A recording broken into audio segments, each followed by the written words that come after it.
بسم اللہ الرحمن الرحیم۔ سوال یہ ہوا کہ کیا قومی بچت اسکیم سے ملنے والا پیسہ سود کے زمرے میں آتا ہے یا نہیں۔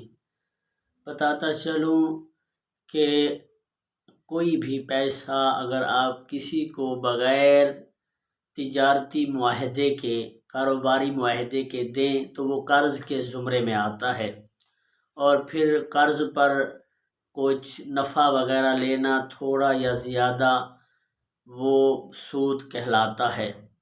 اس کے نام بدلنے سے اس کی حیثیت نہیں بدلے گی، بلکہ شریعت دیکھتی ہے کہ وہ نفع کیسے حاصل ہوا۔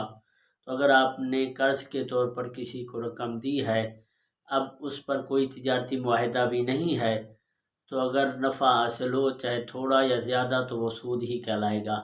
اب کوئی گورنمنٹ یا حکومتی اداروں میں اگر آپ پیسہ جمع کرتے ہیں یا کسی اسکیم میں شامل ہوتے ہیں اور وہ پیسہ اس پر کوئی آپ کا تجارتی معاہدہ یا کاروباری معاہدہ نہ ہو، تو وہ بھی قرض کے زمرے میں آئے گا، اور اس پر نفع چاہے تھوڑا ہو یا زیادہ وہ سود کے زمرے میں ہوگا۔